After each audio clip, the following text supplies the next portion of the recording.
You just can't understand, can you? I'm only trying to help him." Sophie stood in front of me, a steaming cup of coffee in her hands, her hair falling messily around her face, brows furrowed, panic flickering in her eyes.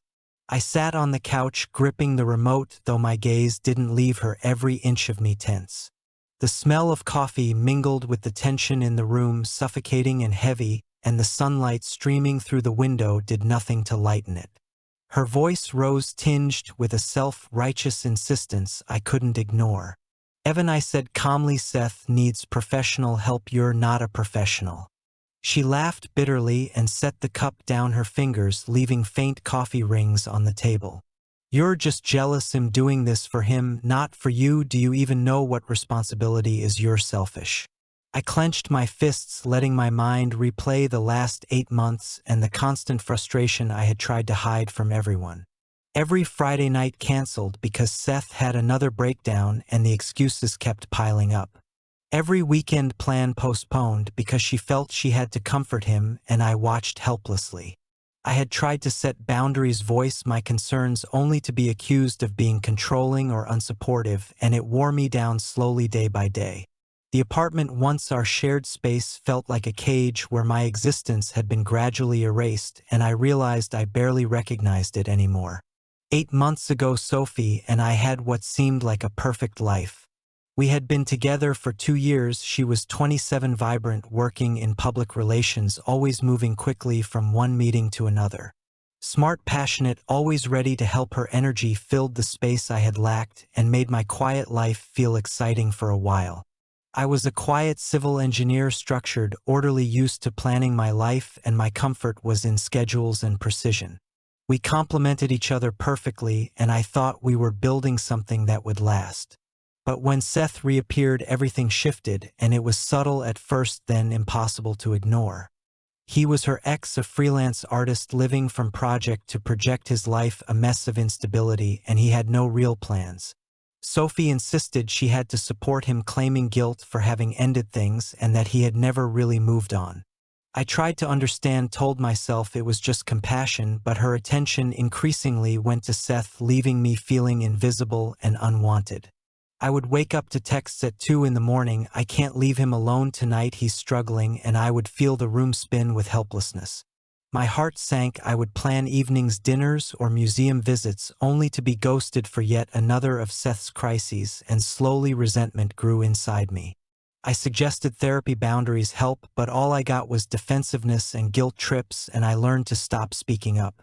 3 weeks ago, I got a call from a major construction firm in Denver. A senior project manager position, significant pay bump, leadership role, the kind of chance that rarely comes, and I had wanted this for years. I hesitated because I thought Sophie and I were building a future together, and it hurt to consider leaving her behind. Then came that Friday. Our dinner reservation, the restaurant she had been wanting to try for months, and I had even bought a small gift for her. Her text, "I'm at Seth's, he really needs me tonight, don't overthink this," and the words hit me like ice water. I stared at the screen, then a strange clarity washed over me, not anger, clarity, a clear understanding of what I deserved. I replied, "Take all the time you need." She sent a heart emoji and wrote, "Thanks for understanding, love you," and I finally felt the weight lift off my shoulders. I called Denver, immediately confirmed I would take the job. I hired movers, packed my things alone, clothes, books, tools, electronics, everything that belonged to me, and sorted through memories in boxes as I worked. I worked through the night, through Saturday, everything that belonged to me, and stopped only to eat a quick sandwich or stretch my cramped legs. The movers delivered the remaining furniture to a storage unit, and I left a simple note on the coffee table, "Sophie, we have different priorities. I refuse to be anyone's backup. All the best, Evan." I left the key and drove away, windows down, the cold night air hitting my face as if to wake me fully. I arrived in Denver Sunday evening, found a temporary rental, and reported to my new company Monday morning. The work was exhilarating. The hospital renovation project was behind schedule, and I could see problems others had missed. In 3 days, I identified 8 bottlenecks the team hadn't noticed. My boss said, "Why didn't we hire you 6 months ago?" The acknowledgement was intoxicating, and I felt my confidence soar. The team was solid. Derek, a structural engineer, was funny and easygoing, and we spent breaks joking about absurd construction mistakes we had seen. Quinn, a 29-year-old architect, immediately grasped my ideas during our first discussion and started sketching improvements directly on her plans. Working with her was effortless professional drama-free, the exact opposite of what I had endured, and it felt refreshing. Meanwhile, Sophie's world began unraveling. Friends told me she was panicking, struggling with rent, finally realizing Seth wasn't reliable. She tried to reshape the narrative, claiming I abandoned her for a job, but mutual friends knew the truth. She had 2 relationships, and I had chosen my own life, and that choice gave me freedom I had not felt in months. Weeks later, Quinn and I started spending time outside work, coffee dinners, cooking classes, and the evenings felt easy and unforced. Conversations were light, laughter easy, and I realized I could talk to someone without fear of judgment. She understood what it was like to start over, to rebuild life from scratch. Sophie's life, in contrast, was full of chaos. Seth disappeared whenever responsibility was required, and she ended up moving in with him, temporarily realizing the reality of her choices. 5 months later, my life in Denver was thriving. I was promoted to Senior Director of Project Development with a salary and office view beyond my expectations. Quinn and I were officially a couple, social life, rich projects, challenging, friends, supportive. I woke up feeling valued, respected, and free, and every day felt like a new chance to live for myself. Then one morning, Sophie appeared in the lobby of my office building.